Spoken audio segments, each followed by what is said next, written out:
Well, let me tell you what our plan is. This is the last cultural engagement chapel of the semester. This is the fourth one, and our guest is Ed Stetzer. And it's hard to know exactly how to describe all that you do. Wow. So I'm going to let you list all the things that you do. I am a disciple. I am a husband of but one wife. That's a little KJV for you there, that's right. Just like Jesus used it. I am father of 3 daughters. I am the executive director of LifeWay Research.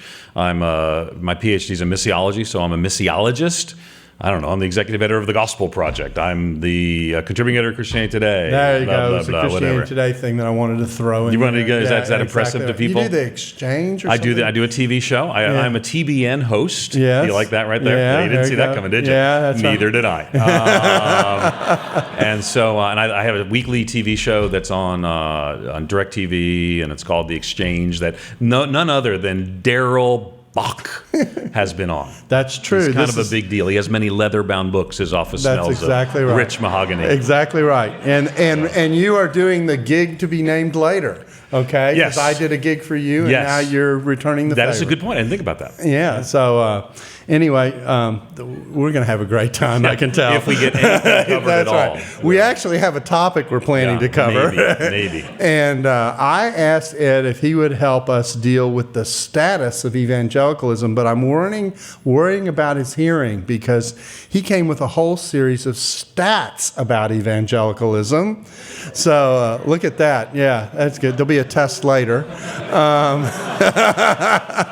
And so in discussing the status of evangelicalism, which will also be the topic tonight, so if you have time, space is still available for a dinner that's going to be a presentation and a long question and answer time. I'm going to do an extended interview with Ed that will become a podcast, and then beyond that, we're actually going to move from table to table and talk with each table about issues that they want to raise about evangelicalism as well. So this is a unique student council event that's being done in conjunction with the Hendricks Center. It's an experiment for us, and it's an experiment for the student council. So we want it to go well. So please feel free to show up at 5:30 tonight for dinner. If you're planning to come, do let us know that you're thinking about doing that if you haven't signed up already, so we have a good guesstimate of how many people to feed. The meal is lasagna. So with all that laid out, Wow. Yeah. It was like, hey, you don't want to see Ed Stetzer, but there's lasagna. Lasagna, exactly right. I'm in. Yeah, so Stetzer and pasta. go. What more could you want? So the status of evangelicalism. There is a lot of gloomy Yes, the stats sky and is news falling. out there. Yeah, right. Bad stats, all kinds of stuff. Right, I mean, we're part of a movement that's going to disappear in the next generation. Dispensationalism or evangelicalism? Well, you take your pick, right? Isn't it all one the same? I was just making sure which we were talking about. So had to start off on a high note. That's exactly right. Yeah, you just cleared out our evening tonight. I just want you to know that. I just wanted to be sure what you were talking about. Okay, so anyway, so let's have give us a sense of kind of what is being said, and is it true? Yeah, there is a market industry now in projecting the doom and gloom of evangelical, really of Christianity. But probably be helpful to know that there's not one single serious researcher in the United States, this is a U.S. question for the moment, who thinks Christianity is dying, who thinks evangelicalism is collapsing. Not a single one. It's really important to get that. You say, well, I heard or I read. Well, you probably didn't read or necessarily engage a serious researcher in any of those things. I've had conversations with Robert Withnow at Princeton recently, or Ronnie Stark at the Institute for Study of Religion, or the folks at Gallup. Nobody thinks that except a lot of evangelicals. And it's kind of fascinating that evangelicals, for example, there's a statistic, and as a matter of fact, I mean, people are probably listening later, but how many of you heard the statistic that 86% of evangelical youth drop out after church, after high school, never to return? Raise your hand for just a second, just heard that. Okay. Now, that's an urban legend that has no research behind it ever. Now you say, well, how do you know this? Because I actually know the person who came up with the number. And he's a good guy. He loves Jesus. He's really sorry. And I saw him like 2 weeks ago, but he basically got a group of youth pastors together in a room, kind of all guessed what they thought, and they averaged out their guesses, and it came to 86. That's what half of you in the room have heard is based on a room full of youth pastors making up stuff. Matter of fact, it's nowhere near those numbers at all. As a matter of fact, according to the most recent study published in November of last year by Oxford University Press, no less, by researchers who are not evangelicals, but the University of Southern California, evangelicals have some of the highest retention rates of groups. That doesn't mean there's not issues. If you're interested, I wrote at Stetzer.com yesterday, it kind of links to our Christianity Today blog, some of the numbers that are actually, there are dropouts. I mean, those are real issues. But there is a perception that evangelicalism is collapsing. And I think, and I don't know how long you want me to answer, but I got words. Oh, keep going. Okay, but I think it stems back to the 2009 in particular. 2009, 3 major events come out. Number one, John Meacham publishes an article, cover of Newsweek, and the title, the article is the Death of Christian America. And it's very gets a lot of press, a lot of play. Newsweek, by the way, would die 6 or 7 years later, cease to exist. That's right. And then be bought up by a group which has some religious ties. So it's and kind God of was dead in the 1960s. Exactly. I remember that. Exactly. So. And so Newsweek died. But anyway, I'm not bitter. I'm sure that's not related. But then the same year, Michael Spencer, some of you probably had read him. He wrote under the name The Internet Monk. He was a wonderful, brilliant writer. He died. Wonderful guy. Loved the Lord. Went on to be with the Lord at an untimely death. Young guy. But he wrote an article called The Coming Evangelical Collapse. He wrote a series of 4 blog posts, which then the Christian Science Monitor put in. And he said within 10 years, it's 2009, within 10 years, evangelical institutions would be ghost towns, that this is all collapsing. And he's a guy, he would be an evangelical. And so that got a lot of press. Matter of fact, it was the most forwarded article I think I ever received. People were sending me this constantly. What do you think about this? What do you think about this? So I wrote a response, and Michael and I were friends. The third thing that happened that year is the American Religious Identification Survey, we call it the ARIS in the field, came out, and it showed that the percentage of self-identified Christians has declined by 10% over the last 2 decades. So those 3 things together sort of began what I called the Great Panic of evangelicalism that continues to this day. Now, the problem is that statistically, we haven't seen the collapse that we've seen reported over and over again in the news. And I think part of that is that people conflate mainline Protestantism, which is collapsing, mainline Protestantism with evangelicalism. And in the process of doing so, what they end up with really something, statistically, mainline Protestantism and evangelicalism might as well be 2 different religions. They don't look at all alike. There are 4 major religious groupings in research. One is Catholicism. That's stayed relatively steady, largely because of the influx of Latino migration. Historic African-American churches have stayed largely the same during that same time frame as well. Sociologists historically break those out. And then the other categories are mainline Protestantism, which is collapsing, and evangelicalism, which actually statistically is a little larger than it was in 1972, using the General Social Survey. And if we get to it, I'll show those charts. But so what I would say is, you can't mix it. If you look at the 2 big groupings in Protestantism, historic African American churches are generally considered a category. If you look at mainline Protestantism as evangelicalism, mainline Protestantism, the PCUSA, I'd be interested just here. I'm sure some of you are in mainline Protestant churches. If you're in a mainline Protestant church, raise your hand. PCUSA, ELCA, Episcopal Church, okay, just a handful. But this is not news to anybody in mainline Protestantism. The PCUSA put out a bold report at the end of last year saying the age of their clergy, all their clergy, not all of them, the vast majority of their clergy are senior adults. The vast majority of their members are AARP qualified. And they were just blunt about it. The future doesn't look good. Yet, what happens is people think that's evangelicalism, and it's not. Now, and you'll want to follow up, and I get it, but I want to say one thing. Sometimes people say, well, but that's not what I heard. Here's what I would say.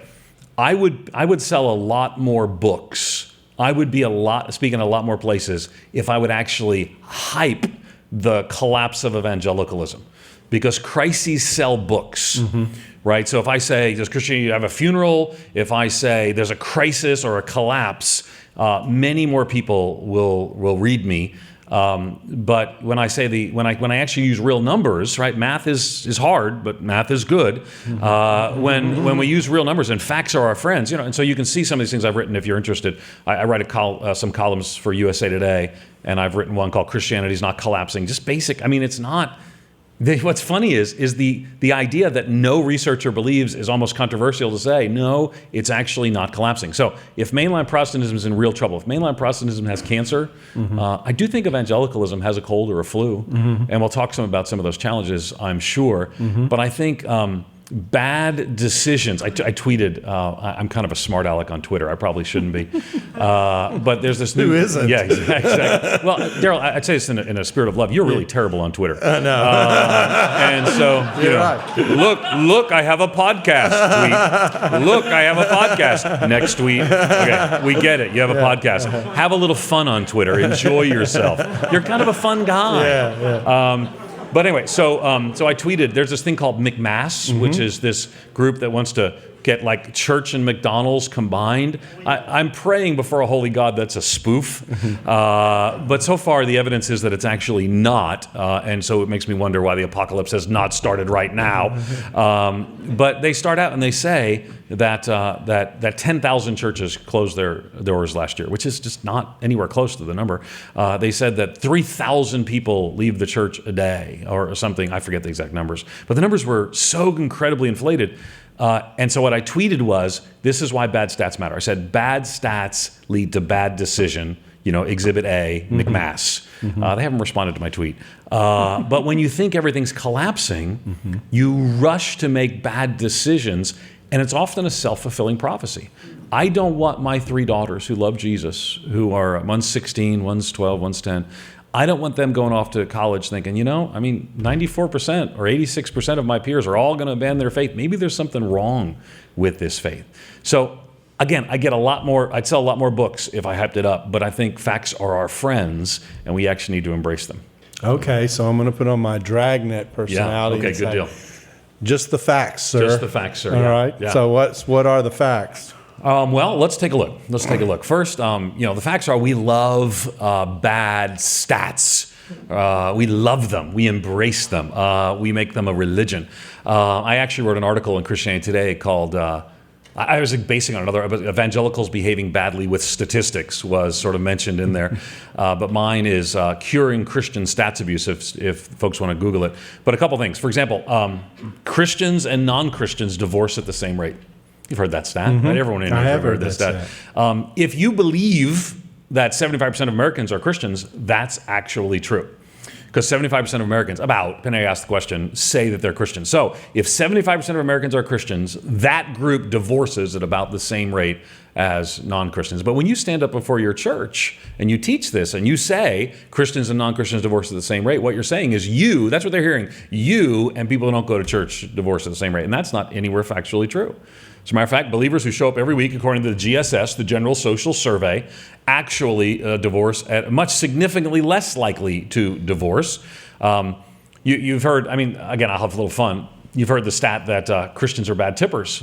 Okay, I find it hard to imagine that's not true, but nonetheless, for example, we all saw the story a few years ago when Reverend Bell of the World Deliverance Ministries wrote on her check when they had kind of put the 18% gratuity in. She wrote on her check, "I give God 10%. Why should I give you 18?"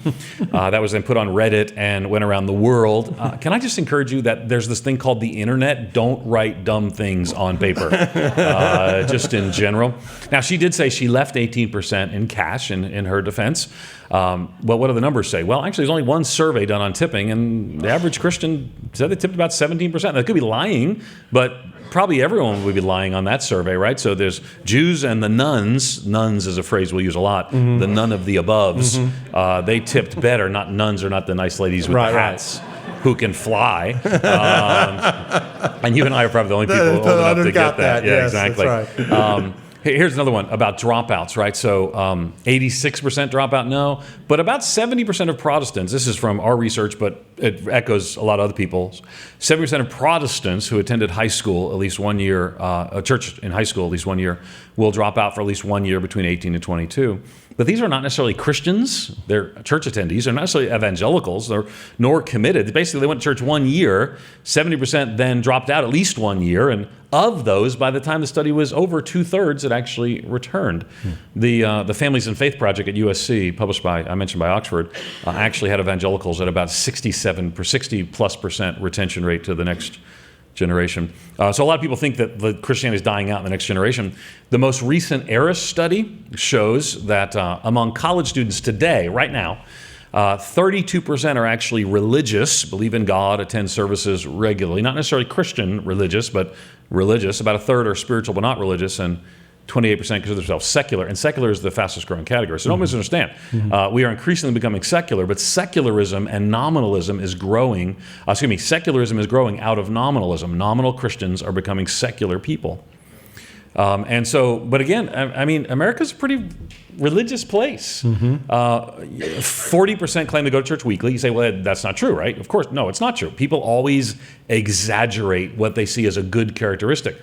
But that doesn't mean that 25% aren't attending regularly. And that beats the 5% you get in Europe or Australia. No question. As a matter of fact, Americans are more religious than Iranians in their involvement and engagement in congregations. So again, when we look at the numbers, things are relatively steady among the devout. We'll talk more about that. Let me a couple more things, and then I'll be quiet. Okay. Why do we love our bad stats? Because our brains are wired to be on the lookout for danger.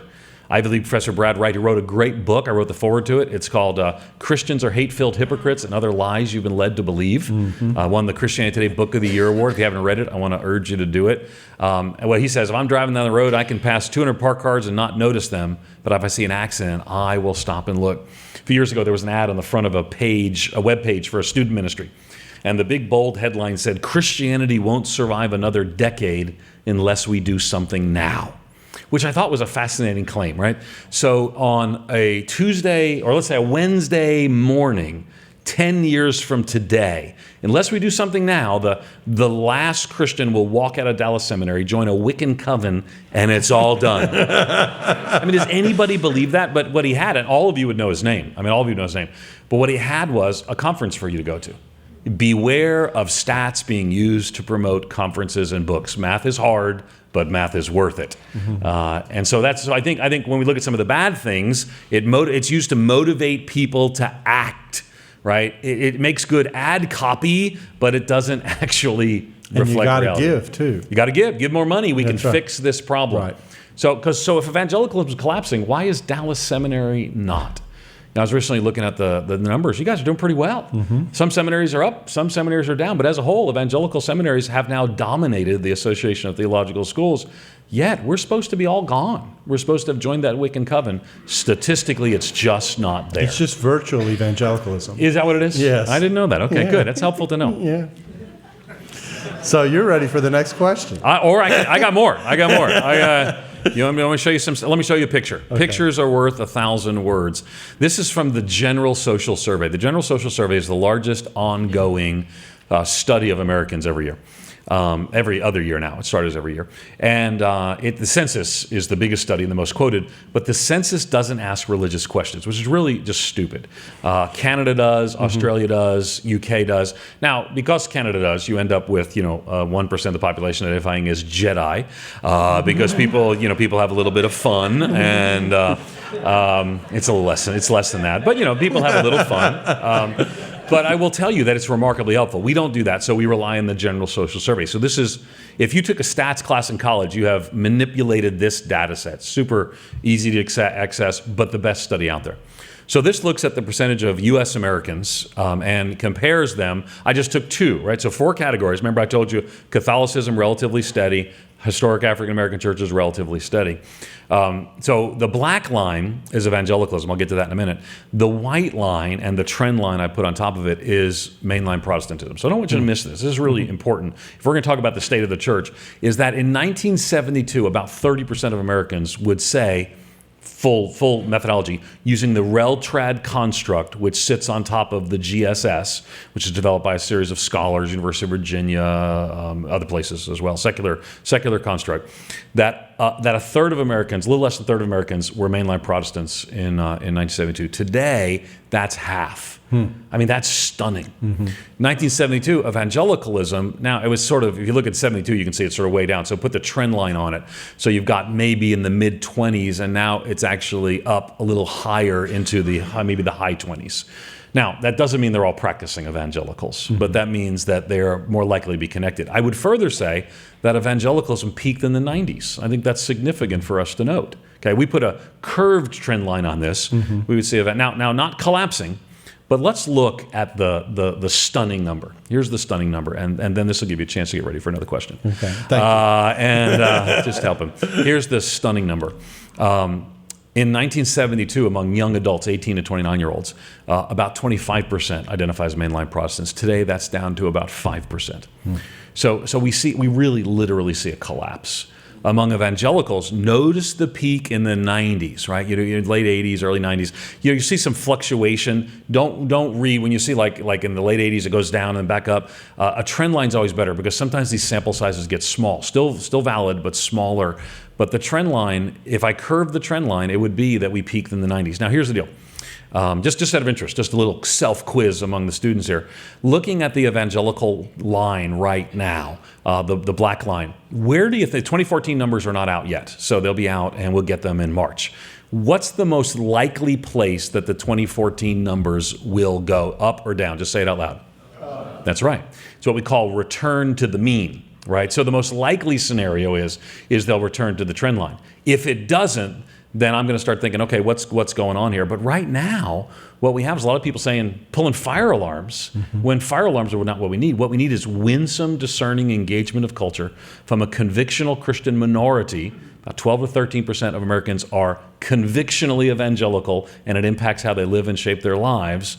And I think ultimately that's what we need is good, helpful thinking. Okay, long answers, I apologize. Yeah, well, that's all right. I can summarize.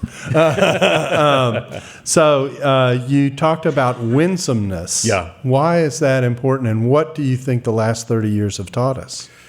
Well, a couple of things. I would say that, first of all, the perception that Christians are hate-filled hypocrites is actually not that high. But there are some. It's more prevalent in the mainstream media that, I read Salon.com regularly, and I have a theme. Whenever Salon.com brings up what I call, they find an obscure evangelical nobody's heard of, call them a national leader, and say the terrible things that they said. So I actually track that. So I actually put it on my blog. Look, Salon.com, part 17. Here's an obscure evangelical no one's ever heard of who said something really offensive that they call a national leader. Because I'm on the board of the National Association of Evangelicals, and so far I've never seen Salon.com take anybody who's like a national leader, a you or whatever, and do that. But what happens is that gives the perception. Salon.com is fringe, just as in a sense evangelicals are fringe. Don't misunderstand. I'm not saying that either of us are mainstream. By and large, Americans don't think a lot about us.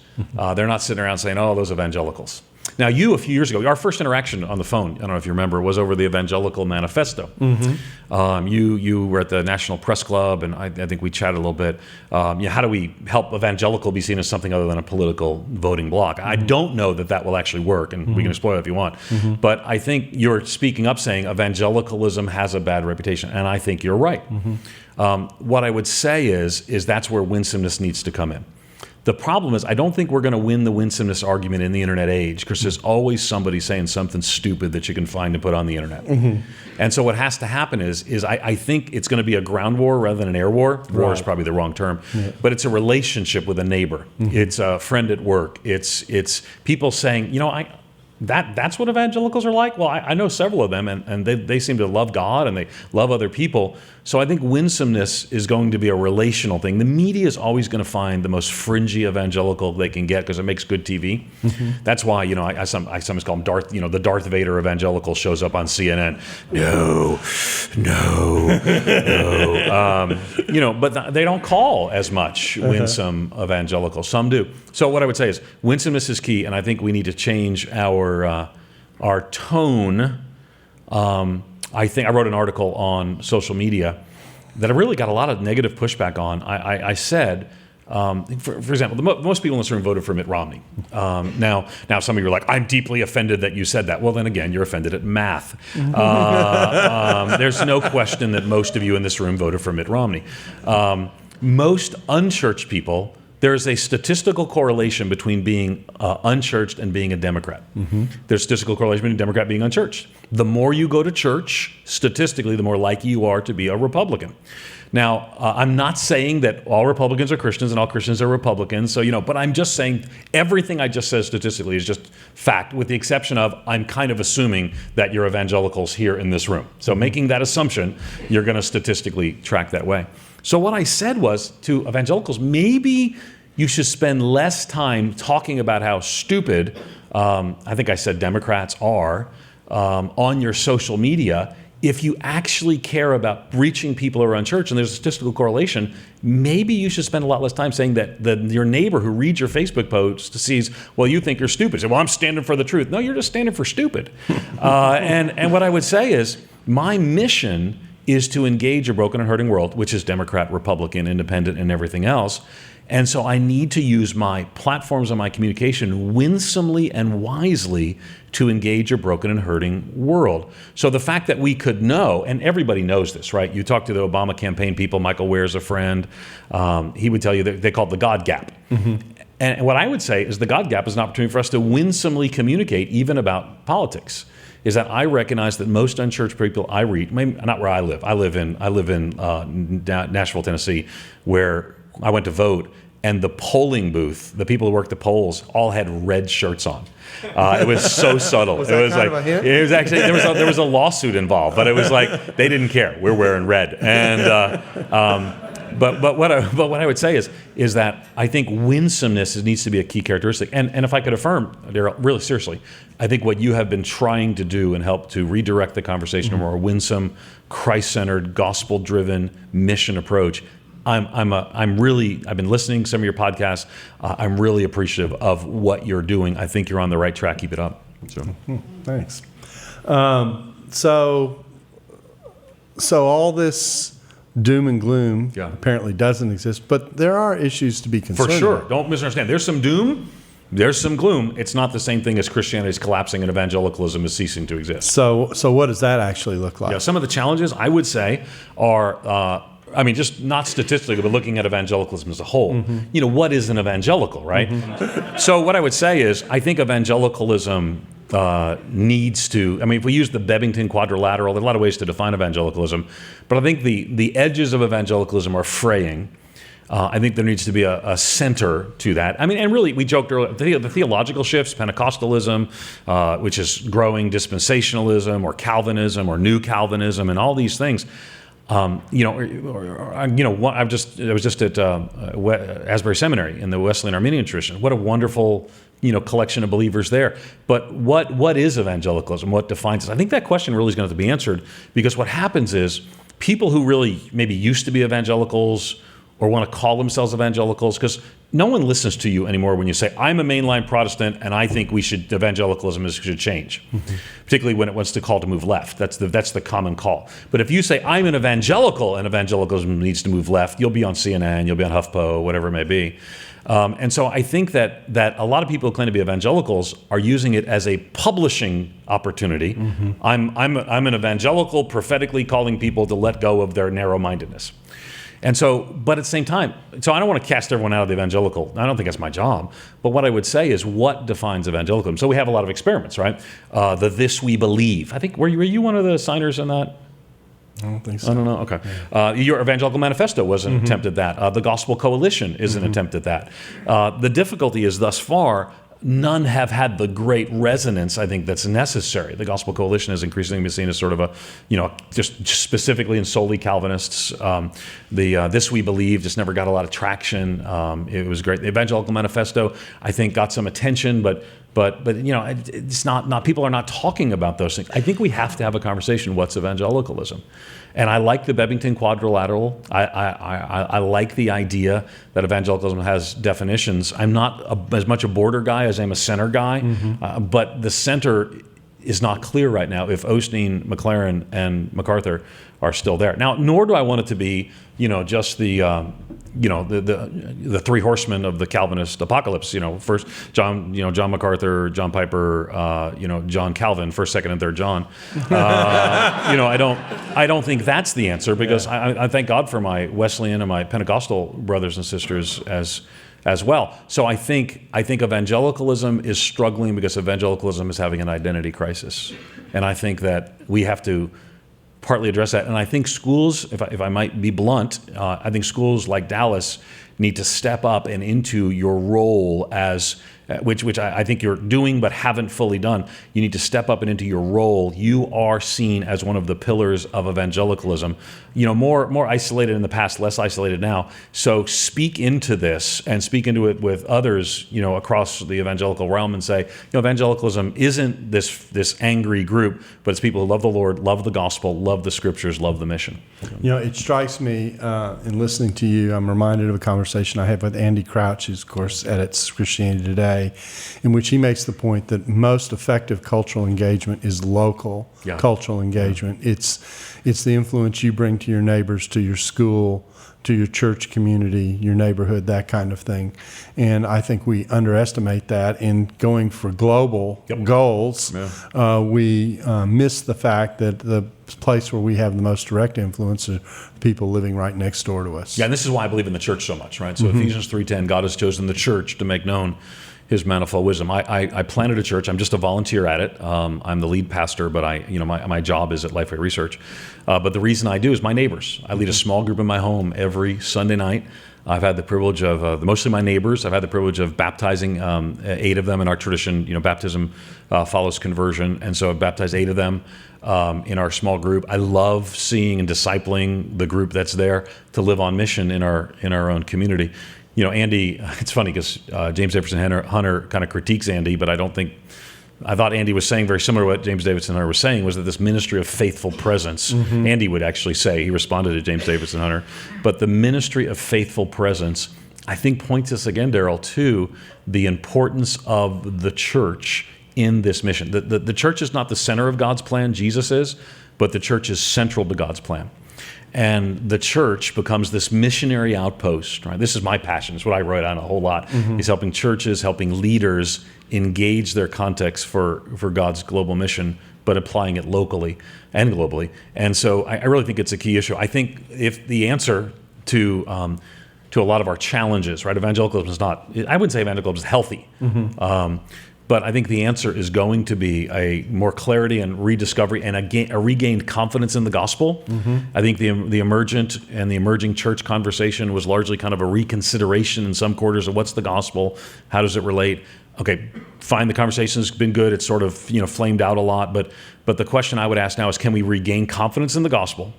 Can we see the church as God's missionary instrument, even though the church is a mess? We all know that. All of you go to churches that are just, it's like a family, but there's like too many crazy uncles in the family. But remember what Augustine said. Augustine once said, the church, she may be a whore, but she's still my mother. And I think it's real important that we love the church, even though it's broken and a mess, and we see it as God's missionary instrument. And so a refocus, gaining a new confidence in the gospel, seeing the church as God's missionary instrument, but then engaging in mission. Jesus said in John 20:21, as the Father has sent me, so send I you. We need God's people in churches. The 12-13% of convictional Christian evangelicals, as I call them in the USA Today article, we need them actually to say, as Isaiah said, here I am, Lord, send me. And I think that's key. I think right now there's a whole group of people that want to retreat because I got a lot of hate mail when I was quoted in the Washington Post as saying that after the last election, evangelicals are increasingly acknowledging they're on the losing side of the culture war. Now, I don't even use I'm not a culture war guy, but I think that's what happens. So what's happening is a lot of people are going down mad, and you see it in their what they watch on TV, what they post on Facebook, all this sort of stuff. And I just think you can't. Yeah, there's a lot of bad things going on out there, and the world got some challenges, and all cultural indicators that Christians historically have cared about in America, at least, with the exception of the life issue, are going different than the evangelical Christian view. But what I would say is you can't hate a people and engage a people at the same time. And I think that's ultimately my desire we would live that mission out. So gospel, church, mission are going to be key things for my life in ministry. Now, we normally allow a little bit of time for student questions. We've gone a little long, but we still have a touch of time. That's okay. So if you have a question, go ahead and come forward. Let me ask one more question. Yeah. So, and why don't you go to the mic if you have one now? Yeah, exactly. But the last question I'll ask is this. So here's the state of evangelicalism. We've got a room full of people who are headed to ministry. Yeah. What pieces of advice would you give to people as they think about ministering into the world that we now find ourselves in? What things would you say to someone? I've been when I was 21, Donna and I graduated from college. I had an undergrad degree in biology and chemistry, no ministry, and we just felt called of God to plant a church among the inner city in Buffalo, New York, among the urban poor. And as I look back, I didn't have any seminary. You guys are so blessed to have that, and the men and women in this room it's just wonderful to see. So you guys are blessed. But for me, I learned along the way certain things I should have done and certain things I shouldn't have done. And among the things I shouldn't have done was I shouldn't have downplayed the value of the opportunity to be educated. And so again, I'm not trying to pander to you. I'm a professor at 2 schools. I would later learn multiple degrees. But the reason I did it was I got to Buffalo and people kept asking me questions. I didn't know the answers to them. And so I think and Billy Graham, when he wrote and with interview, he said, "I wish I would have studied more. I wish I would have studied earlier more." I actually saved because I guess I'm young enough and old enough that all of my computers are saved in the computer age, right? So I have my first sermons, and sweet mother of pearl, it's atrocious. I later read D.A. Carson's Exegetical Fallacies and basically just had to throw away everything. Yeah, it's a bad book. It messes you up. And so what I would say, I would study more. I would say too that there's a real sense. William James talks about this, and I won't use the word he uses, but there's this idea of the goddess of success. He uses a word before it, but the idea is I constantly pursued that, and I wanted to be effective and plant a church and have more people this Sunday, the next Sunday, and I really sacrificed a lot on the altar of that success. And in hindsight, I would have been more concerned with faithfulness than I would be with the success, having more one week to the next. It really drove me. Every time the phone would ring, it was almost a Pavlovian response. I would say, "Oh no, there's something wrong. Someone's leaving the church." I mean, that was as unhealthy as I got. And so what I would say is stay closer to the Lord. Build your relationship with your husband and your wife in a deeper, more intimate way. You're going to need that. Ministry puts stresses on a marriage. If you're single, build relationships, family and friends. And I would say, as a father, if you follow me on Twitter, we probably connected on Twitter, I'm kind of obsessed with my family, and I do that on purpose. Some of you are nodding because you see my tweets. I do that on purpose because a lot of young pastors follow me on Twitter, and I really want you to see that I love my kids. I'm probably busier than most people, but I've got time, and I prioritize with my kids. I just came back from a week trip with my 10-year-old daughter, and she's a 10-year-old extroverted girl, so many words, and it was one of the best weeks of our lives. Question. Hi, my question is simply, what would you say is the number one priority for evangelicals, diverse Christian denominations, perspectives that would promote unity amongst the body of Christ? Yeah, it's a good question.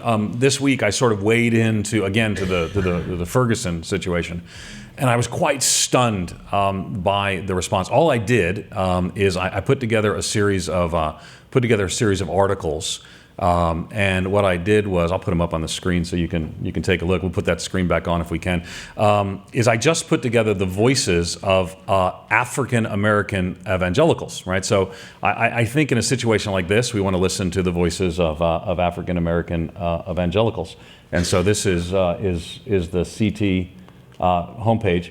I blog at Christianity Today, and so what I did was I just put together people that if you're an evangelical, you probably know, like Leon Scrump, right? So, or Brian Loritz and others, men and women. And so what happened was I put this up, and I believe it is still the most popular article on the issue of Ferguson. Now, all I did was list kind of responses, Lisa Sharon Harper and others of evangelicals. And what was fascinating to me, however, was just how far apart we are. And so I don't know, there's like 25,000 or something, or 22,000 likes on the article. But if you go to the comments, it is a shark tank that deeply discourages me about race relations and evangelicalism. And I've deleted probably 2/3 of them. But basically what it boiled down to is I think that Ferguson reminds us that that's the wrong word, that whites and evangelicals, and there's actually a category called white evangelicals. African Americans tend not to identify as evangelical, maybe partly because of this reason. But whites and African Americans responded very differently. Well, so back to my number one priority. If I don't know, like, it's hard for me to say this is what everyone should have number one priority. My number one priority is, what I try to do is I try to elevate, I do every Thursday, I do Thursdays for Thinkers, and I try to bring writers or women or persons of color, because I recognize most of my audience is white evangelicals. So I want white evangelicals to listen to, so that's my goal. Why did Tony Evans respond differently? I featured him in this post. Why did Tony Evans respond differently than most Anglo pastors? As a matter of fact, I would be willing to guess that most Anglo pastors in this room didn't mention Ferguson on Sunday, and most African American pastors did mention Ferguson on Sunday. Well, why is that to be the case? So what I would say is, what evangelicals do is they maybe rightly say, well, I'm not going to listen to this group because they're too progressive for this. But these are inerrantist evangelical African Americans are saying there are real issues of brokenness and injustice you need to be aware of. So for me, what I'm trying to do is to create a greater sense of conversation between socioeconomic strata, between men and women, between different races. But as the church as a whole, I don't know that there's a thing. I think the reason I can say we need to listen better is because I happen to have a platform. So I want to use my platform that I have. I've been privileged to have a platform. I'm going to use my platform to elevate voices and to have a conversation. As evangelicals, I think multicultural churches are a great witness to a broken and hurting world that are reflective of the kingdom of God and Book of Revelation. I think multicultural dialogues. I do think multicultural churches are not the only answer. I think that though we, as most of you in this room are Anglo, but not the vast majority. That's really encouraging to me, the diversity even here in this room. But most of you in this room are Anglo. And one of the things you might want to know is that sometimes ethnic and minority groups are not sitting around saying, man, it'd be awesome if I could worship with white people. And so sometimes we sort of have that, but there is an empowerment in a Korean context or in a Hmong context that comes from having a congregation. So sometimes that conversation is not always in one church, but that conversation is across divots in the cultural waffle that are near each other, but are in different divots of that waffle. What I would say is, I think multicultural churches, I think cross-cultural engagement and conversation, and I think issues of justice really, really do matter. And so I think if evangelicals and Christians cared a lot more about justice, they'd care about all these issues that would sort of flow out of a deep care. I don't think, the article that USA Today wrote about Evangelical Manifesto, you were quoted and I was quoted, and the first time we were ever together, it's a tender moment. What I said was, you can't care about justice. Evangelicals can't care about justice and not speak of Jesus. But you really can't love Jesus and not care about justice. And so I think both of those issues will kind of flow from there. Okay. I got to have shorter answers. I apologize. No problem. This is the last question. It's got to be crisp and short. So make it really good. I'll do my best. I had read in a number of books that a lot of these doom and gloom statistics of which you were speaking at the beginning came at least in part from the Barna Research Group. I guess my question is there a concern about think tanks like the Barna Research Group, or is there concern about authors who claim to be using information from the Barna Research Group, maybe not in context? Good. On tape. All right. David Kinnaman is a friend of mine. David Kinnaman he's the owner of Barna. Barna no longer owns Barna. David Kinnaman owns Barna. David is a Biola graduate, great guy, loves the Lord. I don't and haven't and won't publicly criticize Barna Research. Say, well, why in the world would you not? First, I wouldn't say it's a think tank. It's a research company like mine is. Okay, so here's what I would say. There have been times in the past when I would say that some of the interpretations of the data that were made by people of Barna Research data were I thought, for example, there's one time when it was someone did a story, 1 out of 4 Americans are involved in a house church, right? As George Barna had kind of published this house church thing. I think that wasn't helpful. I don't think you'd find stuff like that today coming from Barna research. You may, and I may come to different conclusions than David Kinnaman or their team. But I know that David Kinnaman is working hard to have good research methodologies. Now, we're competitors, right? So we're competitors. So when I get up and I say, your question probably came from, there's no serious researcher who thinks evangelicalism is dying or collapsing or whatever. People often ask, well, what about Barna? Well, I can tell you that when I say this publicly, people tweet, well, what about Barna and David Kinnaman? And David Kinnaman responds back, I don't think Christianity is dying. I don't think evangelicalism is collapsing. So I think sometimes there's a perception, particularly since Barna was first and best known in the field, that some of the data that pointed to the challenges were there. Now, would I critique something? Sure. And I would expect that they would critique some of my data as well. But I would say, David Kinnaman's owned Barna research now for 5 years. And I think he's doing fine work. I wish he'd do less so I could do more. And I'll actually point David to this podcast because we really are friends. We call each other up. We talk. I visited with their offices. He's doing good work. I don't think that you would find that David Kinnaman and Barna Research believe that Christianity is dying, it's collapsing. I believe that they too would say that evangelicals too much better than mainline Protestants when it comes to dropouts. But they're writing on, for example, they're writing a lot on dropouts and millennials. But if you actually look and see, one of the stunning things when you look from generation to next is that when it comes, for example, to dropouts, parents of children percentage of parents whose children have the same religion, evangelicals 62%. When both are married, it's 67, I think. Mainline Protestants 26%. When you look at Protestants as a whole, which is evangelicals and mainline, yeah, it's almost half. So what I would say is I'm appreciative of David's work, and I think they're continuing to work to do better and better research. They don't think Christianity is dying either. So it's good. Well, let's thank Ed. Thanks.